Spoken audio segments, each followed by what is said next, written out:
Alhamdulillahi Rabbil Alamin. Maha segala puji bagimu ya Allah. Menyanjung Allah saat dimana kita sedang disanjung oleh orang, bangga hati kita. Tatkala kita menyanjung Allah, jauh lebih harus bangga dibanding kita disanjung dengan makhluknya Allah. Muhammad emang dasar manusia kita ini punya akhlak tuh nomor satu ternyata Pak. Kita ini wajib punya akhlak nomor satu. Mau sama orang yang paling dewasa, mau orang yang masih anak-anak, sama orang tua, sama teman, sama sahabat, akhlak itu nomor satu.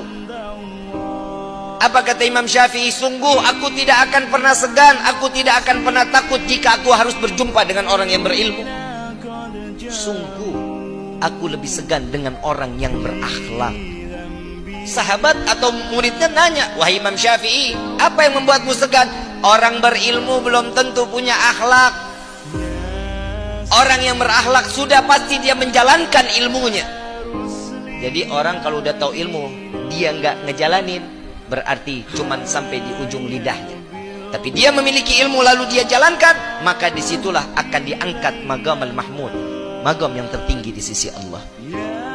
Ibu bapak yang dirahmati oleh Allah, lihat akhlak Nabi Muhammad SAW. Kira-kira kita masih pantas dibilang hamba?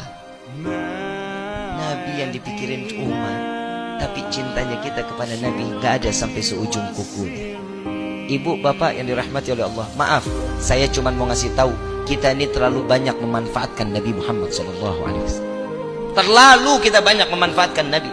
Ibu bapak yang dirahmati oleh Allah, tadi saya mengatakan salat kita sekedar cuman menjalankan rukun, gak akan diterima salat kita, gak akan. Yang pertama di dalam kitab Miftahul Jannah, Al-Habib Utsman bin Aqil bin Yahya, beliau mengatakan salat yang diterima oleh Allah ada 3 tingkatannya. Yang pertama syariat, kita tahu cara menjalankan ibadahnya, tahu ilmunya, tahu bacaannya, tahu caranya, ini syariat namanya. Yang kedua hakikat. Saat kita ada di saf pertama, ada saf kedua, saf ketiga, kita ngelihat orang yang ada di depan kita, gerakannya sama dengan kita. Ini orang lagi ngapain? Lagi ngapain? Sholat. Yang ketiga Pak, Bu, yang ketiga ini yang paling sulit.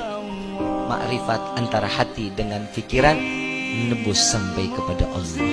Maka inilah pasti sholat yang akan diterima oleh Allah Subhanahu wa Ta'ala.